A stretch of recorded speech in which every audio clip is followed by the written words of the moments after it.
आदाब मेरे प्यारे भाइयों, आज के कुछ अलग ही वीडियो है भाई। सच में भाई मेरा तो मन ही नहीं कर रहा था कि मैं वीडियो बनाना बंद करूं, लेकिन इतने सारे टॉपिक्स आ गए मेरे पास में कि मुझे लग रहा है कि मैं फटाफट वीडियो बना लूं। क्योंकि भाई सच में अब तो आप लोगों की नींद होश चैन सब कुछ उड़ने ही वाला है, मुझे लगता है। क्योंकि क्या ही हो रहा है इस देश में वो कुछ कह नहीं सकते।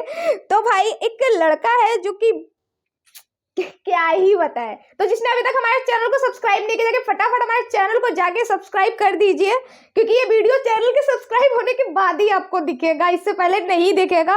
वीडियो को लाइक करना कतई नहीं भूलिएगा, क्योंकि वीडियो काफी ज्यादा अच्छा होने वाला है। तो चलिए मैं वीडियो स्टार्ट कर रही हूँ। इनका टाइटल मैं पहले आपको बता देती हूँ। एक है तो सेब है नारे पर बोला ये लड़का बीजेपी की नींद उड़ा रहा। अरे क्या है ये बवाल।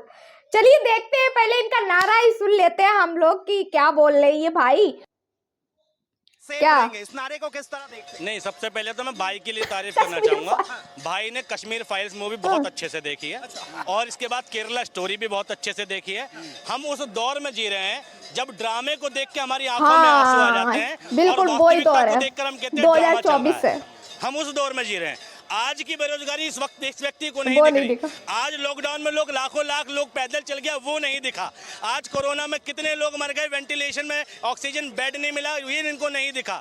मोदी जी ने महामारी के टाइम पे गरीब लोगों के लिए ट्रेन नहीं चलाई, लेकिन पटरियों पर चलते हुए लोग ट्रेन से कुचले गए नहीं, वो नहीं दिखा। इसे मौजूद भारत की पीड़ा नहीं दिखती, जिस भारत में ये मौजूद नहीं थे। 90 के टाइम पर ये बालक रहे होंगे, अगर होंगे तो, या पैदा भी ना हुए हों, ये हो सकता है। इन्हें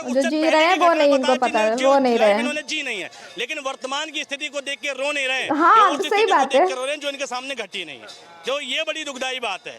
और रही बात बटेगी तो कटेंगे, ठीक है, बिल्कुल सही बात है। एक है सेफ है, बाद में आएंगे, पहले इस पे आइए। एक है सेफ है, बिल्कुल एक है सेफ है। हिंदू मुस्लिम सिख ईसाई आपस में हम भाई भाई, नारा था ये। लेकिन प्रॉब्लम शब्दों से नहीं है, प्रॉब्लम लोगों की विचारधारा से है। भाई मोदी जी इस नारे को, नारा शब्द तो ठीक है, लेकिन वो कहते हैं मुंह में राम बगल में दिल में नाथुराम। मोदी जी उस विचारधारा से आते हैं। एक हैं तो सेफ हैं के पीछे सारे भारत को एक करने की बात मोदी जी नहीं कर रहे हैं। मोदी जी जो बात कर रहे हैं वो समुदाय विशेष की बात कर रहे हैं। मोदी जी जो बात कर रहे हैं देश में बहुसंख्यक लोगों की बात कर रहे हैं। मोदी जी जो बात कर रहे हैं देश में बहुसंख्यकवाद की बात कर रहे हैं, और उसमें भी अपर कास्ट की बात कर रहे हैं कि भैया बटो मत। मैं कह रहा हूँ मोदी जी ने ये क्यों नहीं कहा कि हिंदू मुस्लिम सिख ईसाई आपस में हम भाई भाई, क्यों नहीं कहा? बहराइच जैसा हिंदू मुस्लिम सिख ईसाई आपस में हम भाई भाई। किसी के जन्मदिन पर मम्मी, हिंदू मुस्लिम सिख ईसाई आपस में हम भाई भाई किसने दिया नारा? महात्मा गांधी ने। कि देश में बहराइच के लोग महात्मा गांधी का नारा है सर। भाईचारा कायम रखें, हम आपस ही इस देश के नागरिक हैं, और सबसे पहले इस देश के नागरिक हैं। भाई भाईचारा को कायम रखें, कोई आपस में भेदभाव ना करे।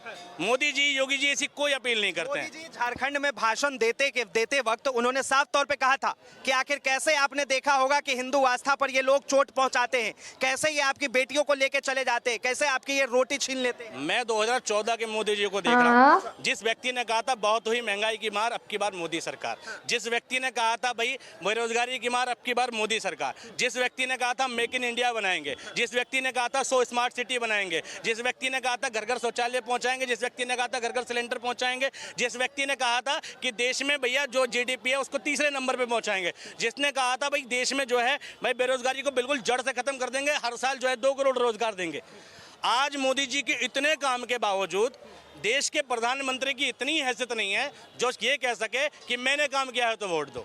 दिल्ली में 70 विधानसभा 70 सीटों का एक मुख्यमंत्री है, जिसका क्राइटेरिया भी बहुत लिमिटेड है। स्कूल हॉस्पिटल जैसा काम वो करता है, ठीक है, बिजली पानी जैसी सुविधा बस उसके अंडर है, पुलिस उसके अधीन नहीं है।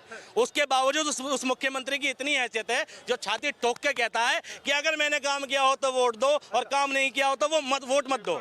लेकिन देश का प्रधानमंत्री जो देश का सुप्रीम लीडर है, सारी पावर उसके हाथ में, सारी सत्ता उसके हाथ में, पुलिस उसके हाथ में, मिलिट्री उसके हाथ में, ईडी उसके हाथ में, सीबीआई उसके हाथ में, मीडिया उसके हाथ में, ठीक है, और विपक्ष के कई नेता भी बीजेपी में, ठीक है, भ्रष्टाचारी नेता भी। इसके बावजूद नरेंद्र मोदी किया था, पता है आपको, भारत पर राज करना और भारतीयों के दिलों पर राज करने में फर्क होता है, ठीक है। जबरन सत्ता तो कहीं बना ली जाती है भाई। 19 लाख ईवीएम गायब है, पता नहीं है, ठीक है। जगह जगह भाई इलेक्शन के टाइम पे घोटाले की खबरें आती हैं। 2014 से पहले इलेक्शन में चुनाव आयोग पर कोई शिकायत नहीं जाती थी, चुनाव आयोग कटघरे में नहीं खड़ा होता था, कोई बात नहीं करता था ऐसी। लेकिन 14 के बाद मोदी जी ने ऐसा क्या किया कि वे लोग शक करने लगे कि ईवीएम में घोटाला है। 2014 के बाद मोदी जी ने ऐसा क्या किया कि लोग भाई चुनाव आयोग पर सवाल उठा रहे हैं। तो सरकार तो हुक से या क्रुक से मोदी जी बना लेंगे, लेकिन भारतीयों पर राज करने की बात है, भारतीयों के दिलों पर राज करने की बात है। आज तक भी मैं कह रहा हूं कि इस देश की जनता मोदी जी को स्वीकार नहीं कर पाई है। 10-20% अंधभक्तों को छोड़ दो तो, ठीक है। देश की 80% जनता आज भी मोदी से परेशान है, भले ही नरेंद्र मोदी तीसरी बार प्रधानमंत्री बन गए हों। के अंदर चला था बटोगे कटोगे, ये मास्टर स्ट्रोक था बीजेपी का। अब उसी तरह का ये वाला नारा जो है, अब क्या लग रहा है आपको कि झारखंड में बीजेपी के लिए बिल्कुल सही साबित? मुझे एक बात समझ नहीं आती, 2014 से पहले ये नारा किसी ने दिया क्यों नहीं? क्यों नहीं दिया? क्योंकि इससे पहले बटे हुए नहीं थे। मोदी जी के 10 साल की शासन की उपलब्धि है कि हम बट गए, मोदी जी को खुद पता है, और मोदी जी कह रहे हैं मत बटो। यानी मोदी जी अपने ही शासन व्यवस्था की बात कर रहे हैं कि 10 साल में हमने ये व्यवस्था दी है कि तो हिंदू और मुसलमान आपस में बट चुके हैं, इसलिए बटोगे तो कटोगे नहीं, और अगर ये इससे बचना है तो दूसरी सरकारों को वोट दे दो, मोदी जी को मत दो। कटोगे नहीं, बटोगे तो कटोगे, बात सच है। लेकिन मोदी जी की जो मंशा है ना, वो हिंदू मुसलमान को एक करने की मंशा नहीं है। बांग्लादेश में मुसलमान नहीं बटे, ठीक, वो एक है, और दूसरे जो अल्पसंख्यक है वहाँ के वो कट गए, यानी हिंदू कट गए। भारत में बहुसंख्यक इस देश के हिंदू हैं और अल्पसंख्यक मुसलमान हैं, तो किसको यूनाइट करने की बात कर रहे हैं? बहुसंख्यक को। बटोगे तो कटोगे से आशय क्या है?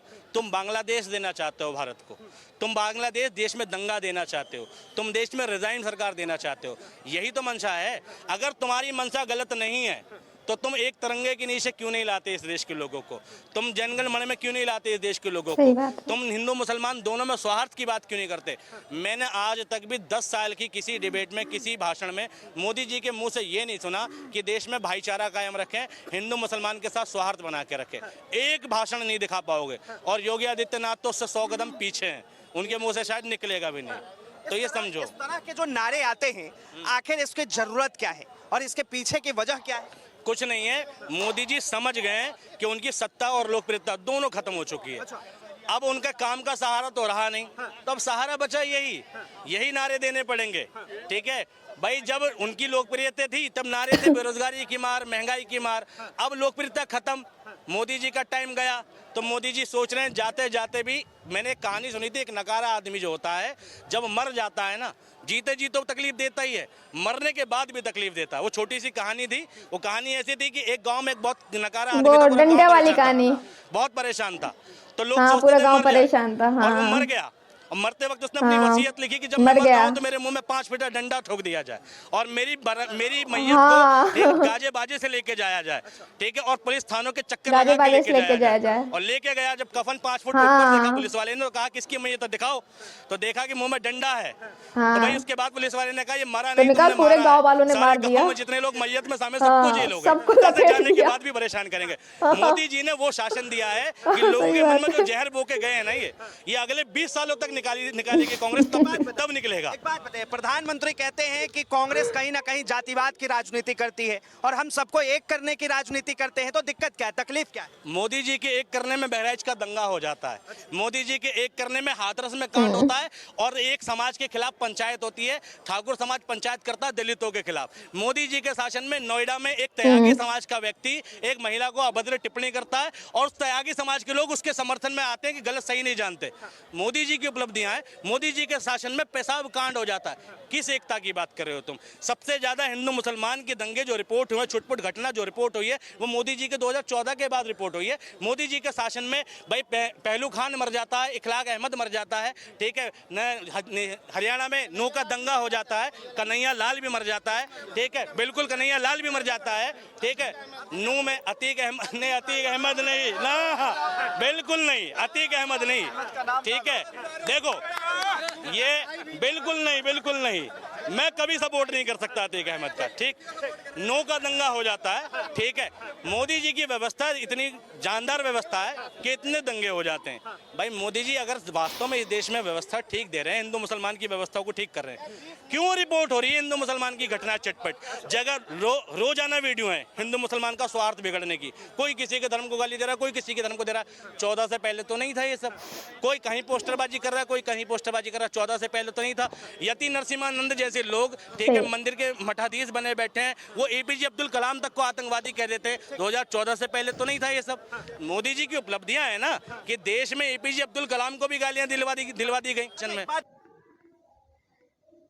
देख लो देश में क्या हो रहा है, और कुछ भी मतलब कहने लायक नहीं रहा है। ये है बस, जहां तक है पूरी बात ये है कि देश की सत्ता कहाँ से कहाँ पहुंच गई है वो तो नहीं समझ में आ रहा है। बस कोई भी ये बात नहीं कर रहा है कि बेरोजगारी कहाँ पहुंच गई है, रोजगार देने पे क्यों नहीं कोई आ रहा है। मैं जहां भी देखती हूँ ना, हर इंसान ये कहता है कि मैंने बीएड कर लिया, मैंने बीटीसी कर लिया, मैंने एमबीए कर लिया, मैंने आईआईटी कर लिया, मैंने ये कर लिया, मैंने वो कर लिया, पर फिर भी वो कोई पानी पड़ा के बेच रहा है, कोई केक बेच रहा है, कोई मिठाई बेच रहा है, कोई सब्जी लगा रहा है, कोई ठिलिया लगा रहा है, कोई यूट्यूब खोले। मतलब कहीं ना कहीं कोई मतलब जॉब का तो कहीं कोई नाम है ही नहीं सच में भाई।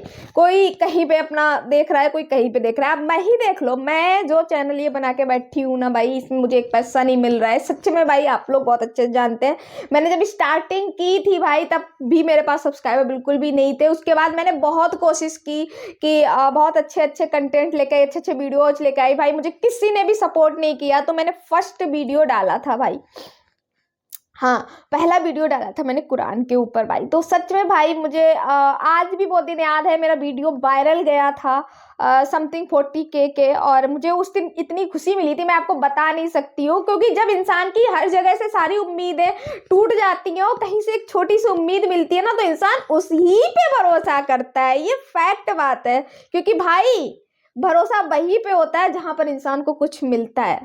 तो ये है मेरा मानना है, और आप सभी का भी यही मानना होगा। लेकिन बेशक आप लोग बोले ना वो चीज़, वो बात एक अलग है। तो भाई तो फिर उस दिन से मैंने वीडियोज बनाना स्टार्ट किया, और मुझे कोई नॉलेज नहीं थी, ठीक है ना भाई, मुझे कोई नॉलेज नहीं थी, मुझसे काफ़ी गलतियां हुई हैं। मैंने फिर स्टडी करना स्टार्ट किया, मैंने बहुत ज़्यादा स्ट्रगल किया है जो मैं यहाँ से यहाँ तक पहुँची हूँ। चंद 1 ईयर अभी नहीं हुआ है, तो 25 दिसंबर को मेरा पूरा 1 ईयर हो जाएगा भाई। और आप लोगों ने इतना प्यार और सपोर्ट बनाया कि 1 साल में मैं इतना 150 क्रॉस कर गई हूँ, तो मुझे इतना ज़्यादा खुशी हो रहा है कि मैं आपको बता नहीं सकती। लेकिन फिर भी ये खासियत की बात बताऊँ, मुझसे काफ़ी ज़्यादा गलतियाँ भी होती हैं, मैं इतना नॉलेज भी नहीं रखती हूँ, भी हमारे भाई लोग मुझे इतना सपोर्ट करते हैं, सो थैंक्स। एंड मैं ऐसा कुछ भी नहीं बोलती हूँ, भाई लोग भी मुझसे ऐसा कुछ भी नहीं बोलते हैं, कुछ भी गलत नहीं बोलते हैं, ना ही मुझे कोई किसी बात को लेके बोलते हैं कि बहन तुम ऐसा ही करो, ये ही करो, वो ही करो। हर भाई मुझे एक ही बात बोलते हैं, मोटिवेट करते हैं कि बहन तुम लगे रहो, आगे बढ़ते रहो, अपने काम पे फोकस करो, एक दिन तुम कामयाब जरूर होगी इंशाल्लाह। तो भाई मुझे इस चीज़ का खुशी होता है। और भाई मुझे तो कहीं से कोई रोजगार नहीं मिला, मैंने भी बहुत पढ़ाई किया है, मैंने शायद मैं पढ़ाई में नहीं, अगर मैं फोकस अपना यूट्यूब पे करती तो मैं भी बहुत आगे बढ़ जाती। लेकिन मैंने स्टार्टिंग का फोकस जो था अपनी पढ़ाई पे किया, मैंने सोचा शायद मुझे जॉब मिल जाए, पर मुझे जॉब नहीं मिल पाई, क्योंकि काफ़ी ज़्यादा दिमाग में ऐसी बातें आ गई थी, मतलब लोगों ने बताई हो या सच हो या झूठ हो ऐसा मैं नहीं जानती, लेकिन कहीं पे कुछ प्रॉब्लम, कहीं पे कुछ प्रॉब्लम, कहीं पे मनी प्रॉब्लम, कहीं पे कुछ प्रॉब्लम, इस चलते मुझे जॉब नहीं मिल पाई। कहीं पे ऐसा नहीं था कि मैं पढ़ने में काफ़ी ज़्यादा बुद्धू थी, हाँ जी एवरेज थी मैं, कि मेरे साथ की कुछ लड़कियों की जॉब लग भी चुकी है, मुझे लगता है कि वो हकदार नहीं थी, बट उनका जॉब लग गया है, तो भाई हकदार है मुझे लगता है। शायद किस्मत में मेरे नहीं था कि मैं जॉब करूं, मेरे नसीब में शायद ये लिखा था कि मैं अपने भाइयों के कनेक्ट में रहूं। और देखिएगा यहाँ से इतना ज़्यादा पब्लिक मेरे साथ है, तो मुझे अच्छा लग रहा है। बेशक मैं भी पैसा नहीं कमा पा रही हूँ, तो वो मैटर नहीं करता पैसा, लेकिन एक टाइम पे मैटर भी करता है भाई। लेकिन बस मैं ये कहूँगी, मैं प्रे करती हूँ कि सब अच्छा चलता रहे, और इतना पैसा थोड़ा सा मुझे भी मिलने लग जाए कि मैं अपने चैनल पे अच्छे से वर्क कर पाऊँ अच्छे से, क्योंकि भाई सब कुछ तो महंगा हो गया है। कुछ भी सस्ता नहीं रहा है भाई, सब कुछ महंगा हो गया। इंसान के खाने पीने पहनने से लेकर सब कुछ महंगा हो गया है, क्या ही किया जाए। तो अब YouTube चलाना भी हर किसी के बस की बात नहीं रही है, अगर YouTube से उसकी कमाई नहीं हो रही है, क्योंकि रिचार्ज बहुत महंगा हो गया है।